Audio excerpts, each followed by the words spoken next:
Okay, अब हम देखेंगे रीनल कैलकुलस या किडनी स्टोन या फिर नेफ्रोलिथ के बारे में। तो ऑब्वियसली किडनी स्टोन है क्या, it is solid mass formed in the renal system, और किडनी स्टोन है तो specifically in the kidney and pelvis, formed from the minerals या फिर substances in the urine. Okay, फिर से एक बार, renal calculus are solid mass present in the solid mass formed in the kidney and the pelvis from the minerals or the substance in the urine. It is more common in males. और 90% are radio opaque. Okay, 90% are radio opaque, 10% are radiolucent. Radio opaque मतलब हमें x ray में clearly visible होंगे, और gall stones में उल्टा था, 90% are radiolucent, only 10% are radio opaque. अब इसकी इटियोलॉजी, तो ऐसी कोई भी इटियोलॉजी जहाँ पे कैल्शियम का लेवल बढ़ रहा होगा, ऑक्सलेट का लेवल बढ़ रहा होगा, साइट्रेट का लेवल बढ़ रहा होगा, ऐसी most of the conditions they will cause formation of kidney stones. तो एक डाइट में vitamin A deficiency, it will cause disformation of epithelium which acts as a factor for stone formation. Okay, सिर्फ vitamin A deficiency है, फिर climate भी है, okay, hot climate, फिर citrate level बढ़ेगा तो हो सकता है, फिर infections in the kidney by E coli, staphylococcus, streptococcus, specifically urea splitting organism. Okay, urea splitting organisms, they cause stone formation. E. coli, streptococcus, staphylococcus and proteus. फिर prolonged immobilization, bed ridden patients जो होते हैं उनमें होता है decalcification of bone, तो उसकी वजह से कैल्शियम लेवल बढ़ जाता है इन द बॉडी, तो वो it can lead to stone formation. फिर हाइपर पैराथायरॉइडिज्म, कि वो भी इंक्रीज करता है कैल्शियम रीअब्जॉर्प्शन या फिर calcium level in the blood, तो उसकी वजह से हो सकता है stone formation. Hyper oxaluria due to altered glycine metabolism. In short, diet एक हो गया, डाइट, फिर क्लाइमेट, हॉट क्लाइमेट, फिर बेड रिडन पेशेंट या इमोबिलाइज्ड पेशेंट, फिर साइट्रेट लेवल बढ़ेगा, फिर कोई भी infection by urea splitting organisms and hyper oxaluria, मतलब ऑक्सैलेट लेवल्स ज़्यादा होंगे इन द यूरिन। और फिर बहुत सारे cystinuria, stasis due to obstruction in urine flow, ये बहुत इंपॉर्टेंट फैक्टर है, stasis due to obstruction of urine flow. फिर मेडुलर स्पॉन्ज किडनी, फिर दो पोस्टुलेट्स, उतने इंपॉर्टेंट नहीं है। फिर रीनल ट्यूबुलर एसिडोसिस, तो ये जितने याद रहे उतने ये causes of renal stone formation. अब स्टेजेस ऑफ स्टोन फॉर्मेशन, ये सब सीक्वेंस याद रख लो। सबसे पहला है स्लो यूरिन फ्लो या फिर स्टेसिस ऑफ द यूरिन, तो इसके वजह से यूरिन एक जगह पे कलेक्ट होगा, मतलब यूरिन का फ्लो कम होगा या स्लो होगा, तो स्लो यूरिन फ्लो। फिर saturation of the urine by any of the mineral में जो देखे, कैल्शियम, ऑक्सलेट, साइट्रेट, सिस्टीन के सैचुरेशन, फिर सुपर सैचुरेशन, फिर न्यूक्लियस फॉर्मेशन, फिर क्रिस्टलाइजेशन, फिर एग्रीगेशन, मैट्रिक्स फॉर्मेशन और स्टोन फॉर्मेशन अल्टीमेटली। के सीक्वेंस याद रखना है, सबसे पहले यूरिन स्टेसिस, फिर सैचुरेशन, फिर सुपर सैचुरेशन, फिर न्यूक्लियस फॉर्मेशन, फिर क्रिस्टलाइजेशन, फिर क्रिस्टलाइजेशन के बाद एग्रीगेशन, फिर मैट्रिक्स फॉर्मेशन और फिर ultimately stone formation.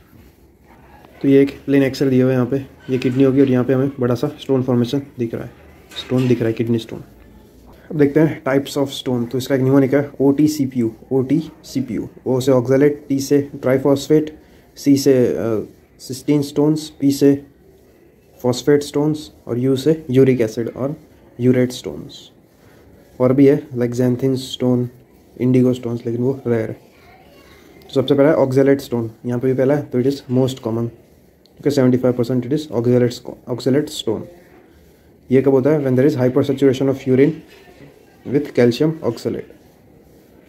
Mostly calcium तो बाउंड ही होता है ये सब सब्सटेंस से, मिनरल से, तो यहाँ पे स्टोन कब होगा, कैल्शियम ऑक्सलेट स्टोन। अब इसका it is also known as mulberry stones, क्योंकि इसका कलर ब्राउन होता है विथ शार्प प्रोजेक्शंस, कि ये ऑक्सलेट स्टोन। फिर है phosphate stone which is second most common, it is either calcium phosphate, magnesium phosphate, ammonium phosphate, कोई भी हो सकता है, स्मूथ एंड वाइट।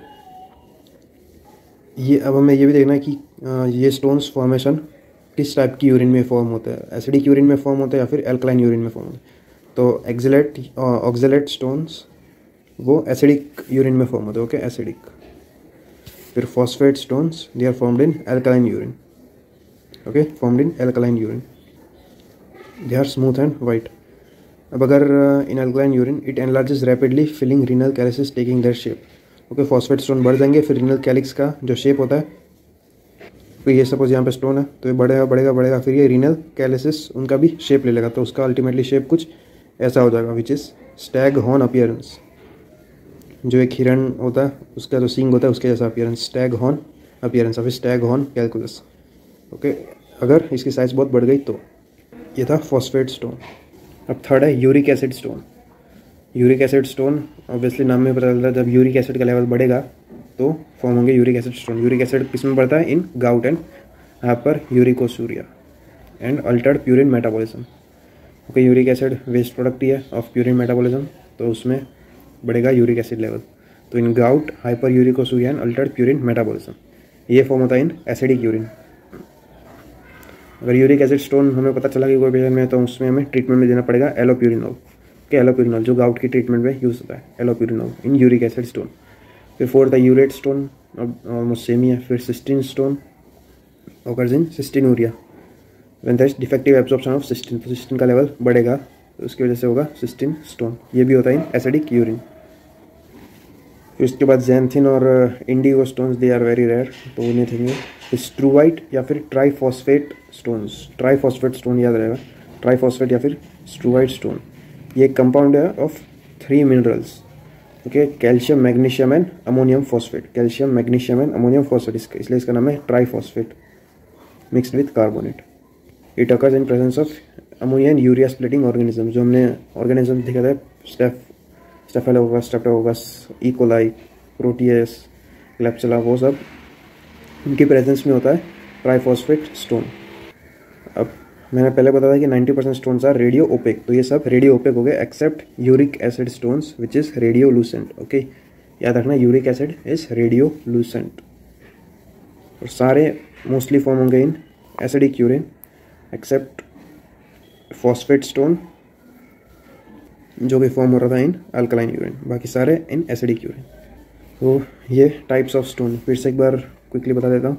सबसे पहला oxalate stone, okay, mulberry stone भी बोलते हैं, with sharp projection formed in acidic urine. Phosphate stone जो अगर बड़ा हो गया तो स्टैग हॉर्न अपीयरेंस लेता है, इसलिए उसको बोलते हैं stag horn calculus, stag horn stone which is radio opaque, both are radio opaque.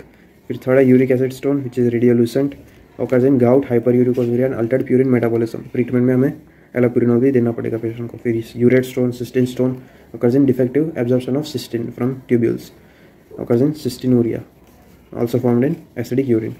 फिर xanthin indigo और लास्ट में triphosphate stone, compound of ammonium phosphate, magnesium and calcium. Okay, calcium, magnesium and ammonium phosphate plus in presence of urea या ammonia splitting micro organism like klebsiella, proteus, E coli, वो सब। तो ये था types of stone. Okay, mnemonic था OT-CPU, OT-CPU। अब ये shapes of stone crystals है, मतलब शेप्स दिए हुए हैं, तो वो एक बार पॉज करके देख सकते हो। इसमें मेन जो है ये calcium oxalate monohydrate which is dumbbell shaped, calcium oxalate monohydrate. अब क्लिनिकल फीचर्स देखते हैं। तो most important feature is pain. Okay, pain which is renal pain, जो रीनल एंगल होता है between posterior part of the body, जहाँ पे 12th rib और जो इरेक्टर स्पाइनस मसल होता है, ये वाला पूरा एरिया इसे कहता है रीनल एंगल। तो यहाँ पे पेन होगा स्पेसिफिकली। फिर रेडिएट भी कर सकता है to groin and loin region, vomiting भी हो सकती है। पेन वर्सन्स ऑन मूवमेंट, और ये पेन होता है वो फ्लक्चुएट करता रहता है in intensity, it fluctuates in intensity. फिर haematuria, it is also common. Pyuria, fever, pain on urination, hydronephrosis जो बहुत इंपॉर्टेंट कॉम्प्लिकेशन है, hydronephrosis. Tenderness in renal angle. फिर हमें मास भी देखने को मिलेगा अगर हाइड्रोनेफ्रोसिस फॉर्म हो गया है तो, जो कि palpable, by manually palpable, ballotable, smooth, soft mass. फिर UTI हो सकता है, ऑफन हाइपरटेंशन। फिर डायल्स क्राइटेरिया है, जिसका मतलब होता है सपोज ये हमारी किडनी है, ओके, ये रीनल पेल्विस, यहाँ पे स्टोन है। अब यहाँ पे इसकी वजह से, स्टोन की वजह से यूरिन आगे नहीं जा पाएगा, तो यूरिन यहाँ पे कलेक्ट होता रहेगा। लेकिन जैसे ही हम पोजीशन मूव करते हैं, बॉडी मूव होती है, वैसे ही ये स्टोन की लोकेशन अगर सपोज मूव हो गई, स्टोन थोड़ा सा साइड हो गया, तो यूरिन पास हो जाएगा, लार्ज अमाउंट में यूरिन पास होगा, is known as Dietl's criteria. और पेशेंट को ऐसे पेन से रिलीफ मिलेगा जब यूरिन पास करेगा तो। ओके, इनिशियली यूरिन एक्यूमुलेट होता है when there is stone when there is obstruction due to stone, तब हमें पाल्पेबल मास भी देखने को मिलता है, क्योंकि यूरिन एक्यूमुलेट होता रहेगा इसकी वजह से। फिर जैसे ही स्टोन थोड़ा सा मूव होगा तो वैसे ही लार्ज अमाउंट में यूरिन पास होगा, तो उसकी वजह से मास भी चला जाएगा और फिर पेन भी रिलीव हो जाएगा पेशेंट का। तो ये Dietl's criteria, DIETLS, Dietl's criteria. तो बाकी ये सारे symptoms, most common is pain और ओवर रीनल एंगल, रेडिएट भी कर सकता है, फिर haematuria, pyuria, fever, vomiting, tenderness, ये सब। फिर इन्वेस्टिगेशन में, ब्लड इन्वेस्टिगेशन में क्या करेंगे, ये ESR देखेंगे, फिर जो मिनरल्स देखे थे हमने वो देखेंगे, like serum calcium, phosphate, creatinine देखेंगे, uric acid, parathyroid hormone levels, वो सब। फिर यूरिन में भी देखेंगे उसके levels of calcium, urate, cystine, pH of the urine, specific gravity, वो सब। तो ये हो गया blood test and urine test. फिर रेडियोलॉजिकल इन्वेस्टिगेशन में आएगा एक्सरे, इंट्रावेनस यूरोग्राम जिसमें हम कॉन्ट्रास्ट इंजेक्ट करते हैं, फिर है अल्ट्रासाउंड और फिर CT स्कैन, NCCT। कोई बुक में दिया है NCCT is the investigation of choice, लेकिन most commonly x-ray and ultrasound से ही देखने को मिल जाता है। कि ये इमेज में देख सकते हो, इट इज़ प्लेन एक्सरे, यहाँ पे रेडियो ओपेक स्टोन देखने को मिलेगा, यहाँ पे भी देख सकते हो। फिर एक्सरे देखा, फिर IVU देखा था to see renal function, hydronephrosis, ultrasound of abdomen. Ultrasound of abdomen can detect even radiolucent stones. तो रेडियो ओपेक को या रेडियोल्यूसेंस फर्क नहीं पड़ता, it can detect both type of stones. फिर urine analysis to identify bacteria, CT scan के CT scan it also identify small missed stone in ureter, इसलिए कहाँ पर दिया है NCCT is the investigation of choice. ये थी इन्वेस्टिगेशंस, मेन है एक्सरे, NCCT और अल्ट्रासाउंड ऑफ एब्डोमेन। अब देखते हैं ट्रीटमेंट।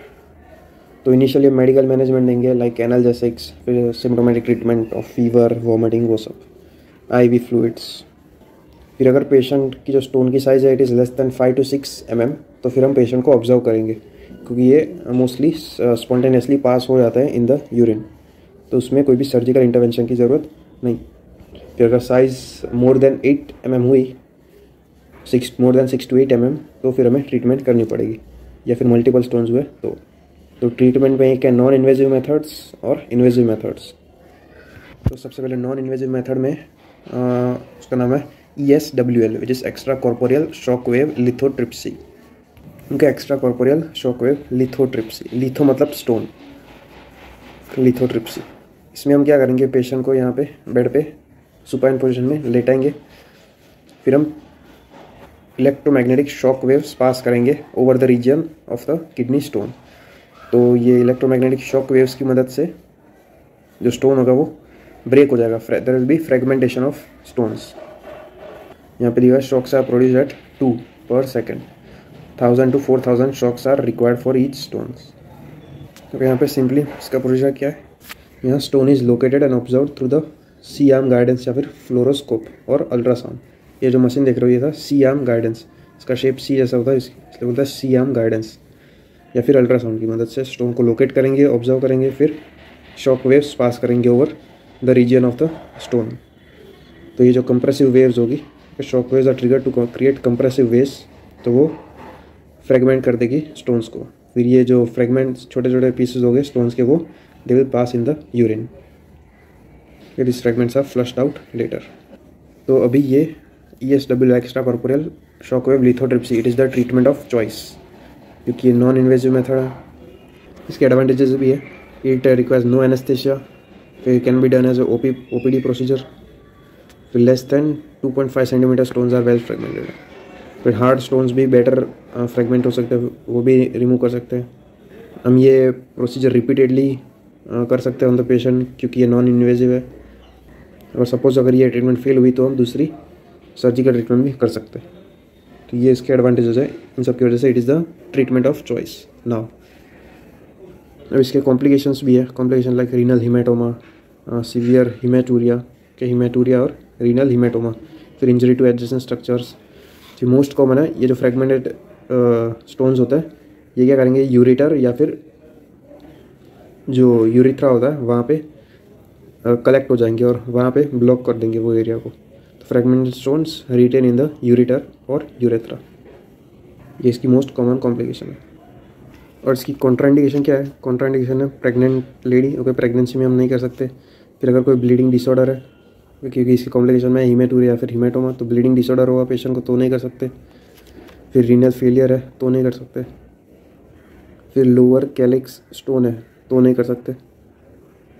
क्यों नहीं कर सकते? क्योंकि ये सपोज हमारी किडनी है, ये लोअर कैलिक्स यहाँ पे होगा, यहाँ पे हमने स्टोन ब्रेक कर दिया, तो फिर यूरिन से ये पास नहीं हो सकता, क्योंकि दे आर अगेंस्ट द, उनको पास होना होगा अगेंस्ट द ग्रेविटी, तो फिर ये नॉर्मली अपने आप निकल नहीं सकता। तो लोअर कैलिक्स में हम जनरली दूसरी सर्जिकल इंटरवेंशंस करेंगे। तो ये थी इसकी contraindication. Main is pregnancy and bleeding disorders. फिर उसके बाद इन्वेजिव में आती है पहली परक्यूटेनस नेफ्रोलिथोटोमी। ओके, परक्यूटेनस नेफ्रोलिथोटोमी, इसकी indication stones more than 2.5 centimetre in size, multiple stones and stones not responding to ESWL। अब इसकी प्रोसीजर में कैसा होता है? हम इनिशियली वही CM गाइडेंस या फिर अल्ट्रासाउंड से स्टोन को लोकेट करेंगे। फिर एक बार लोकेट हो गया तो उसके बाद हम, ये स्किन है और ये किडनी है, तो ये स्किन सबसे पहले हम पंचर करेंगे इन द लॉइन एरिया परक्यूटेनसली। फिर उसके बाद हम धीरे धीरे अप्रोच करेंगे इनटू द किडनी कैलिक्स और पेल्विस के एरिया में, जहाँ पे स्टोन्स एक्यूमुलेट हुए हैं, वाया कैथेटर। फिर कैथेटर के बाद हम एक गाइड वायर पास करेंगे, गाइड वायर और डायलेटर्स पास करेंगे, ताकि ये एरिया पूरा डायलेट हो जाए। क्योंकि डायलेटर, इसके बाद नेफ्रोस्कोप पास करेंगे, और नेफ्रोस्कोप पास करने के बाद उसे हम अल्ट्रासोनिक स्पीड से वाइब्रेट करेंगे, ताकि स्टोन्स का फ्रेगमेंटेशन हो जाए। फिर उसके बाद उसको रिमूव कर देंगे स्टोन्स को, using different method like laser, pneumatic, ultrasonic, electrolytic, वो सब यार स्टोन्स को फिर रिमूव कर देंगे। ओके, फिर से सबसे पहले अल्ट्रासाउंड या CM गाइडेंस से हम स्टोन को लोकेट करेंगे। फिर परक्यूटेनियसली हम कैथेटर के through renal calyx and pelvis में एंटर करेंगे। फिर उसके बाद डायलेटर्स इंसर्ट करेंगे, ताकि वो एरिया डायलेट हो जाए या वो रूट डायलेट हो जाए। उसके बाद लास्ट में नेफ्रोस्कोप पास करेंगे, फिर अल्ट्रासोनिक वाइब्रेशन से स्टोन्स को फ्रेगमेंट कर लेंगे, उसके बाद स्टोन्स को रिमूव कर देंगे। तो ये थी परक्यूटेनस नेफ्रोलिथोटोमी। नेफ्रो इसलिए क्योंकि हम किडनी के थ्रू जा रहे हैं इनटू द पेल्विस। अगर पेल्विस के थ्रू जाते तो होगा पाइलो, पेल्विस का वर्ड है पाइलो, पेल्विस में इंसिजन देंगे तो उसे कहेंगे पाइलोलिथोटोमी। लिथोटोमी मतलब स्टोन रिमूवल, तो ये टर्मिनोलॉजी याद रखना। तो परक्यूटेनस नेफ्रोलिथोटोमी।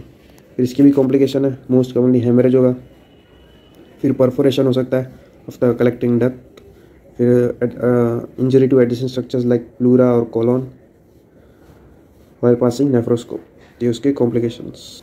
ओके, फिर उसके बाद अदर सर्जरीज है, लेकिन most common surgeries they are percutaneous nephrolithotomy या फिर extra corporeal shock wave lithotripsy, और एक दूसरी है which is ureterorenoscopic stone removal. Ureterorenoscopic stone removal, ये बाद में देखेंगे। मेनली ये 3 ट्रीटमेंट ही है जो हम करते हैं to remove renal stones. Other surgeries are pyelolithotomy, फिर extended pyelolithotomy, nephrolithotomy, nephropyelolithotomy, partial nephrectomy, bench surgery, coagulum pyelolithotomy, pyelolithotomy. तो इसका मतलब देख लेते हैं। पाइलोलिथोटोमी, पाइलो मतलब पेल्विस, लिथोटोमी मतलब स्टोन रिमूवल। तो हम रीनल पेल्विस के एरिया के थ्रू स्टोन रिमूव करेंगे। तो जो एक्स्ट्रा रीनल पेल्विस, अगर वहाँ पे स्टोन होगा तो वहाँ पे करेंगे हम पाइलोलिथोटोमी। अगर किडनी में स्टोन होगा तो फिर, या इंट्रा रीनल पेल्विस में स्टोन होगा तो फिर करेंगे हम नेफ्रोलिथोटोमी। ओके, यहाँ पे दी हुई है नेफ्रोलिथोटोमी, जो हमने PCNL में भी देखा था, वो था नेफ्रोलिथोटोमी। कि एक इमेज दिया हुआ है यहाँ पे, पेल्विस, एक्स्ट्रा रीनल पेल्विस में स्टोन है, तो यहाँ पे इंसिजन देंगे, इट इज़ पाइलोलिथोटोमी। और ये है एक्सटेंडेड पाइलोलिथोटोमी, इसमें हम किडनी और पेल्विस के बीच में जो किडनी हाइलम होता है वहाँ पे इंसिजन देंगे और स्टोन रिमूव करेंगे। तो इसका नाम है एक्सटेंडेड पाइलोलिथोटोमी। फिर ये है जो हमने पहले देखा था, स्टैगहोर्न कैलकुलस। स्टैगहोर्न कैलकुलस, इसकी अप्रोच है, हम दोनों साइड से अप्रोच करेंगे, दोनों साइड इंसिजन देंगे, यहाँ पे भी देंगे और पेल्विस में देंगे। तो नाम होगा इसका नेफ्रोपाइलोलिथोटोमी, नेफ्रोपाइलोलिथोटोमी। ओके, फिर से स्टैगहोर्न कैलकुलस में nephropyelolithotomy, incision is made over both kidney and renal pelvis. ये बहुत इंपॉर्टेंट पॉइंट है, स्टैगहोर्न कैलकुलस में नेफ्रोपाइलोलिथोटोमी। फिर यहाँ पे किडनी में स्टोन है या इंट्रारीनल पेल्विस में स्टोन है तो नेफ्रोलिथोटोमी।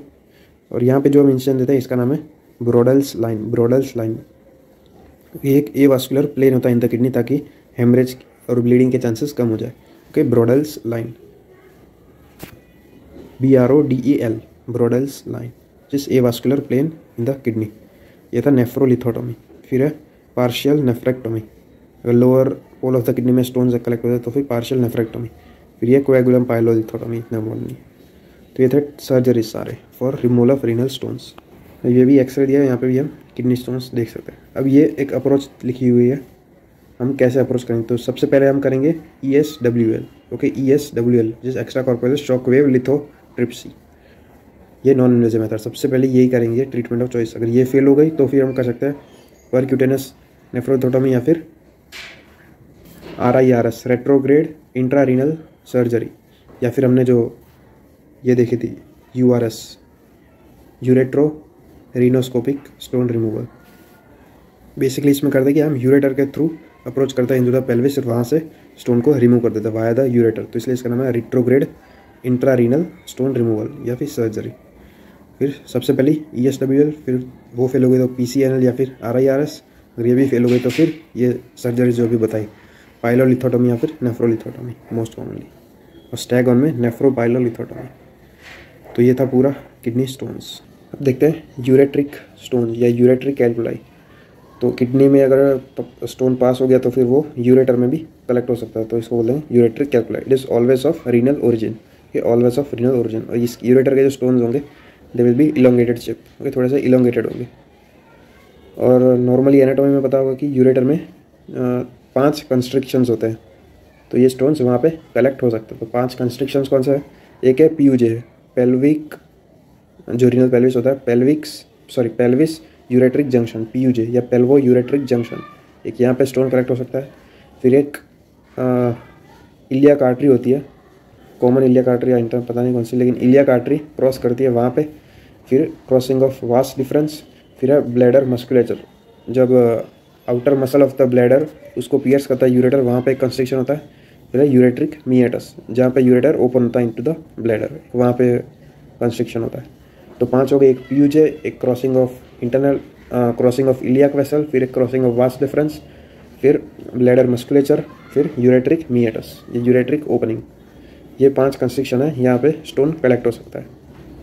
फिर यार साइड्स ऑफ यूरेट्रिक नैरोइंग, यहाँ पे देख सकते हो ये यूरेटर है, यहाँ पे स्टोन कलेक्ट हो गया है, इट इज इलोंगेटेड शेप। और इसकी भी साइज होती है मोस्टली 8 mm ल्यूमन की साइज। तो stones less than 5 to 8 mm they can pass spontaneously in the ureter, लेकिन उससे ज़्यादा बड़े स्टोन्स या फिर मल्टीपल स्टोन्स वो कलेक्ट हो जाएंगे in this constrictions, mostly in this constrictions. अब इसकी कॉम्प्लिकेशंस क्या आएगी यूरेट्रिक स्टोन्स की? तो एक ऑब्स्ट्रक्शन ऑब्वियसली, फिर हाइड्रोनेफ्रोसिस हो सकता है, फिर इन्फेक्शन, यूरेथ्रल स्ट्रक्चर फॉर्म हो सकता है। ये सब इसकी कॉम्प्लिकेशंस होगी ऑफ यूरेट्रिक स्टोन्स की दी हुई है सारी कॉम्प्लिकेशंस। फिर फीचर्स उसके मोस्टली रीनल स्टोन्स वाले, ये पेन इसमें कॉलिकी टाइप हो, मतलब डिफ़र कर सकता है in intensity and location of the pain. जब कहीं भी स्टोन अगर मूव होगा अपनी लोकेशन से, तो अगर ऊपर होगा तो फिर ऊपर की साइड पेन होगा, नीचे होगा तो नीचे की साइड पेन होगा, वैसे पेन साइट में डिफरेंट हो सकता है location wise. It is referred along the genite of humeral nerve with tip of the genitalia like testis and labia majora. It mimics appendicitis, cholecystitis, ovarian and tubal pathology. Okay, differential diagnosis. Appendicitis, cholecystitis, ovarian and tubal pathology. फिर nausea, vomiting, sweating, hematuria, tenderness and iliac fossa, ये सब। फिर investigation में वो x ray और ultrasound, और treatment में वही जनरल ट्रीटमेंट देखी थी, डायूरेटिक्स भी दे सकते हैं और सर्जिकल। ओके, ये ट्रीटमेंट ऑप्शंस दिए हुए हैं depending on the location. Upper third के लिए ये ट्रीटमेंट ऑप्शन है, मिडिल थर्ड के लिए ये, और लोअर थर्ड के लिए ये। तो इसमें URS के बारे में देख लेते हैं, बाकी सबका देखा हुआ है। तो URS इज यूरेट्रो रीनोस्कोपिक स्टोन रिमूवल। इसमें हम क्या करेंगे, यूरेटर के थ्रू यूरेट्रोस्कोप पास करेंगे, फिर उसको कनेक्ट करेंगे via through a basket which is Dormia basket. फिर ये हमने यूरेट्रोस्कोप पास किया, फिर डोर्मिया बास्केट को डायलेट कर लेंगे, फिर वो रिमूव कर लेंगे, तो उसके साथ